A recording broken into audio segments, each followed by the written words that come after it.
어, 본문에는 세례 요한의 제자들을 두 제자를 예수님께 보내는 장면, 그리고 예수님께서 빌립을 이렇게 부르셨는데 그 빌립이 나다나엘을 예수님께로 이렇게 이끄는 장면이 이렇게 소개가 되어 있습니다. 어제도 잠깐 나누었지만요, 사람은 누구에게나 높아지고 싶고 성공하고 싶고 사람들에게 인정받고 존경받고 싶은 그런 욕망, 죄의 본성이 있습니다.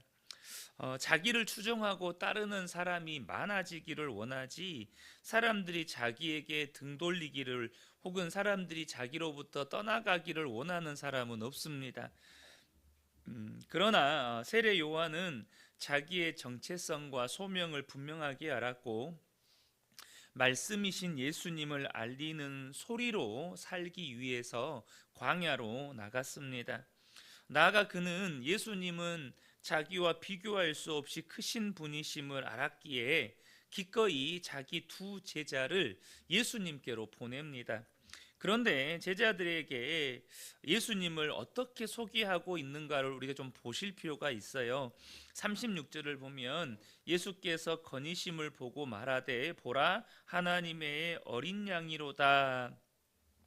지금 이 36절에 예수님에 대한 이 세례 요한의 소개는 예수님께서 어떤 길을 가실지를 세례 요한은 알고 있었다는 것입니다.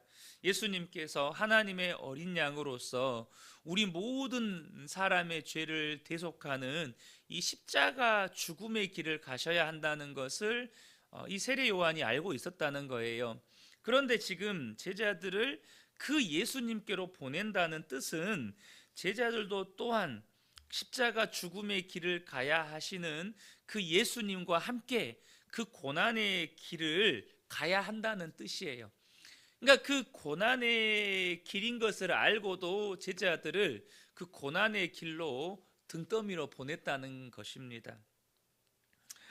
어, 지금 제자들이 가야 할 길이 고난의 길인 것을 아는데 그 길로 제자들을 보냈다는 거죠.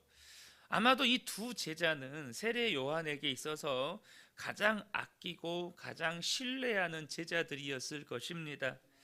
저는 오늘 이 말씀을 이렇게 묵상하면서 우리 속담 하나가 생각이 났어요. 그게 뭐냐면 여러분 다 아시는 속담이에요. 미운 자식 떡 하나 더 주고 귀한 자식 매 한 대 더 때린다라는 속담이 있잖아요. 정말로 자식이 잘못되기를 바라면 그 자식이 원하는 대로 다 해주라 이거예요. 자식이 잘못되기 바라면 원하는 대로 다 해주고, 정말로 자식을 귀하게 여기고 자식이 바르게 자라기를 바란다면 엄하게 가르친다는 뜻이죠. 그런데 요즘 사회를 보면 이 반대로 가는 것 같습니다. 귀한 자식에게 떡 하나 더 주는 거죠. 무슨 말입니까? 부모들이 자식들 힘들까봐 자식들 해야 할 힘든 일 부모가 대신 다 해주려고 하고, 자식들 고생할까봐 험한 길 가는 것을 못 보는 거죠. 사실 제가 가끔씩 우리 아이들에게 아빠 때 캠프를 하면, 제가 이제 고등학교 2학년 때인데요, 전국에서 한 3천 명, 4천 명이 모이는 연합 수련회였어요. 중고등학생 연합 수련회. 그러니까 이 3, 4천 명이 수련회를 하는데 어떻게 제대로 씻고 어떻게 제대로 잘 수 있겠어요. 그래서 정말로 이제 이 수련회를 운영하는 본부에서 형제들은 어떻게 샤워를 시켰냐면, 천막 쳐놓고 큰 대야 한 중간에 한 서너 개 놔두고 바가지 몇 개 놔두고 수돗물 틀어서 한 20명 30명씩 몰아놓고 이렇게 샤워 시간 5분 주더라고요. 근데 진짜 5분 주는 것이 어떤 정도였냐면, 물 끼얹고 이제 비누칠하고 물 끼얹고 나오면 그걸로 끝나는 거예요. 근데 이제 5분 됐을 때 나와라 하는 게 아니고, 5분 됐을 때 나와라 하면 사실 5분 안에 샤워가 안 돼요. 그러니까 한 2, 3분 지나면 그때부터 나오라고 막 밖에서 이제 스태프들이 막 소리를 치기 시작해요. 그럼 어떤 친구들은 이제 머리에 샴푸 뿌렸는데 나오라고 하는 거죠. 그러니까 이 3, 4천 명을 데리고 운영하려면 그렇게 운영을 해야 되는 거예요. 근데 이번에 저희 이제 하교는 수술을 해서 병원에 있고 하은이만 목회자 자녀 세미나를 다녀왔거든요. 근데 애가 정말로 그 제가 한 30년 전에 경험했던 그 이야기를 해주더라고요. 컨테이너 한겨울 영하 10몇 도 떨어지는 한겨울에 한 150명 정도 되는 목회자 자녀들 데리고 이제 수련회를 하는데 컨테이너 박스 안에다가 샤워기 덮어서 해놓고 샤워 시간을 10분 주더래요. 10분 샤워 시간 10분. 그러니까 아이들이 여자 아이들이 막 비명을 지르면서 이렇게 물 앞에 가서 샤워기 하나에 3명 4명 달라붙어 가지고 샤워하고, 그 교회 안에 은박지 깔아놓고 침낭 같은 거 하나 주면서 히터 틀어놓고 거기서 그냥 우글우글 자고 막 이랬다고 하더라고요. 어쨌든 그렇게 힘들게 수련회를 하니까 아이가 거기서 얼마나 은혜를 받는지 와가지고 자기가 받은 은혜를 제잘 이렇게 떠들더라고요. 여러분, 저와 여러분이 아셔야 될 것이 정말로 우리 자녀가 귀한 자녀잖아요. 그런데 정말로 자녀가 하나님이 기뻐하시는 뜻대로 자라기를 원한다면 자녀를 향한 부르심이 고난의 길일지라도 기꺼이 보낼 수 있는 것이 정말로 믿음의 부모라는 것이죠. 세례 요한이 가장 아끼는 두 제자를 예수님이 십자가 길 가는 거 뻔히 아는데 그 길로 이 세례 요한이 두 제자를 보냅니다. 제자들이 어떤 길을 가야 할지를 알아요. 어떤 고난을 받아야 할지 압니다. 그런데 기꺼이 보낸다는 것이죠. 두 제자 중에 하나인 안드레가 예수님의 가르침을 받은 후에 자신의 형제 시몬에게 찾아가서 우리가 메시아를 만났다고 전하고 이 시몬 베드로를 예수님께로 인도합니다. 그 시몬을 보신 예수님께서 장차 개바라고 불릴 그의 미래를 알려주십니다.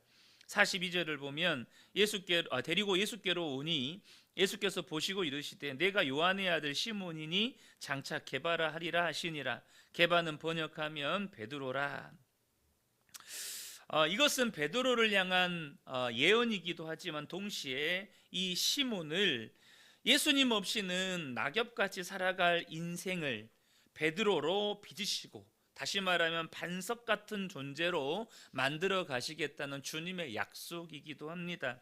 그런데 우리가 여기서 또 주목해 봐야 될 것 하나가 뭐냐면, 그런 베드로보다 안드레가 먼저 예수님을 만난 사람이고 더 먼저 예수님께 가르침을 받은 사람 아니겠습니까?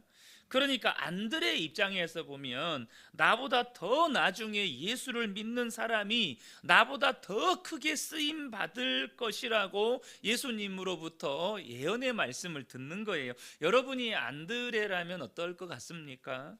나보다 훨씬 예수님도 늦게 믿고, 나보다 훨씬 교회도 늦게 나오고, 나보다 훨씬 늦게 집사도 권사도 장로도 이렇게 된 사람인데, 나보다 훨씬 늦게 직분 받은 사람인데, 그 사람이 나보다 훨씬 은혜 받고, 나보다 훨씬 믿음도 좋은 것 같고, 나보다 더 크게 쓰임 받는 거예요. 여러분 어떨 것 같습니까?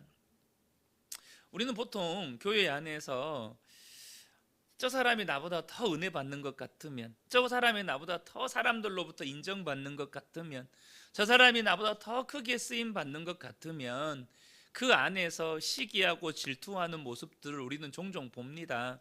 제가 예전에도 드린 말씀이지만 제가 처음 사역했던 교회 안에서 권사님들끼리 서로 주방에서 이렇게 대장 되겠다고 막 서로 싸우는 그런 모습을 얼마나 많이 봤는지 몰라요. 여러분, 그래서 우리가 그런 교회 안에 그런 속설이 있어요. 교회에서 가장 시끄러운 곳이 주방이다. 서로가 그곳에서 이렇게 더 인정받고 쓰임받고 싶어서 다투는 거죠. 물론 이제는 그것도 추억이 돼버린 것 같아요. 제가 교회들마다 이야기를 들어보면 교회에서 주방에 봉사하시는 분이 안 계신데요.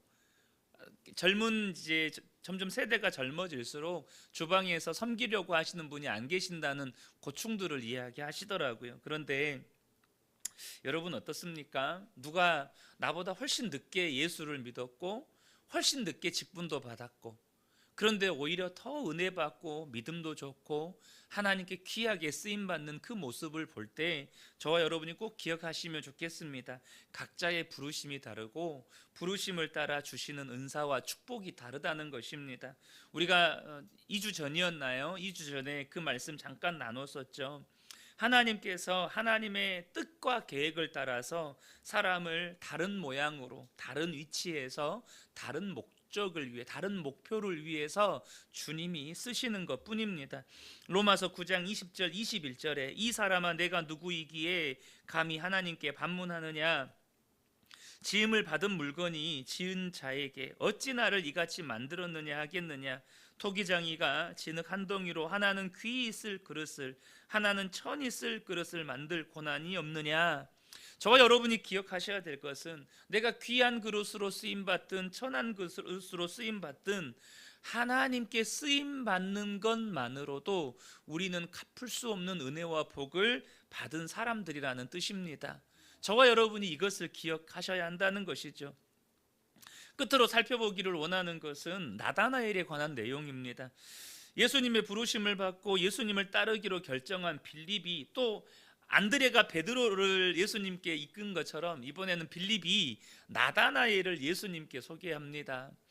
나다나엘에 가서 먼저 예수님을 소개를 해요. 45절에 빌립이 나다나엘을 찾아가 이르되 모세가 율법에 기록하였고 여러 선지자가 기록한 그 일을 우리가 만났으니 요셉의 아들 나사렛 예수니라. 그런데 여러분, 이런 빌립의 말에 나다나엘의 반응을 한번 보실 필요가 있어요. 46절을 보면 나다나엘이 이르되 나사렛에서 무슨 선한 것이 날 수 있느냐, 이렇게 반응을 해요. 이것은 나다나엘이요 나사렛이라는 말을 듣고 예수님에 관하여서 편견을 가졌다는 뜻입니다.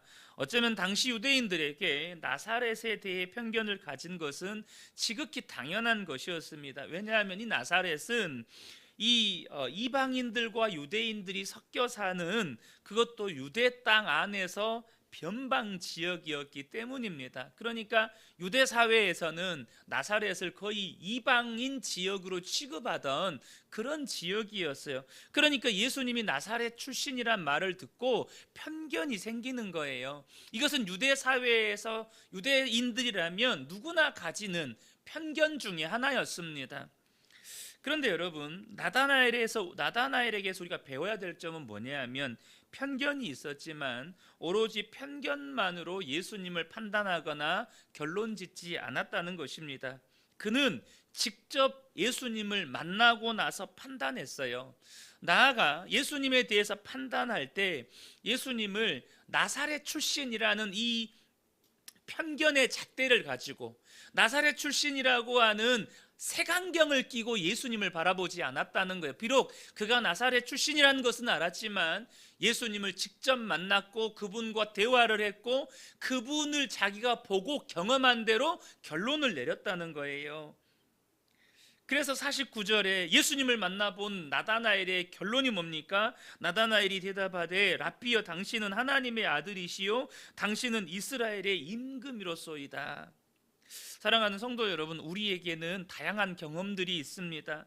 그리고 그 경험 안에는 하나님께서 우리에게 베푸신 은혜들이 참 많죠. 여러분, 은혜는 말 그대로 진짜 은혜입니다. 우리의 삶은 하나님의 은혜의 여정이라고 말을 해도 여러분 틀림이 없죠. 그러나 여러분, 우리의 삶의 은혜의 여정이 혹은 내 삶의 경험들이 편견을 만드는 것은 경계하셔야 합니다. 편견을 만드는 것은 경계하셔야 돼요. 유대 사회에서 나사렛이라고 하는 그 동네가 가지고 있는 그 환경, 그리고 유대 사회에서 사람들이 그 나사렛에 자신들이 경험한 나사렛이라고 하는 곳에 대한 그 편견, 근데 만약에 그 편견대로 예수님을 판단했다면 예수님은 결코 나다나엘에게 하나님의 아들이실 수가 없고 이스라엘의 임금이실 수가 없는 거예요. 마찬가지로 여러분, 편견은 은혜를 방해합니다. 편견은요, 우리가 은혜 받는 것을 가로막아요. 그러므로 저와 여러분이 꼭 기억하셨으면 좋겠습니다. 말씀을 말씀대로 듣고 말씀대로 하나님을 만나 가셔야 한다는 거예요. 우리의 삶에 하나님 주신 많은 은혜의 경험들이 있지만 그 경험이 말씀을 대하는 어떤 편견을 만들고, 혹은 새로운 어떤 우리의 삶에 내가 경험해 보지 못한 하나님의 역사나 내가 경험해 보지 못한 하나님의 은혜에 대한 장애물이 된다면, 여러분, 저와 여러분이 기꺼이 우리의 경험도 내려놓으실 수 있어야 한다는 것이죠. 우리가 정말로 말씀대로 말씀대로 듣고 말씀대로 하나님을 만나고 경험해 갈 때 바른 믿음이 생겨나는 것입니다. 이 새벽에 함께 예배드리는 우리 모든 성도님들이 우리의 삶에 비록 은혜의 여정으로 인한 많은 경험들이 있지만 언제나 하나님은 우리의 삶에 새 일을 행하시는 하나님이시기 때문에 편견 없이 주님의 행하심과 은혜들을 경험해 가실 수 있는 복된 분들 되시기를 예수님의 이름으로 축복합니다.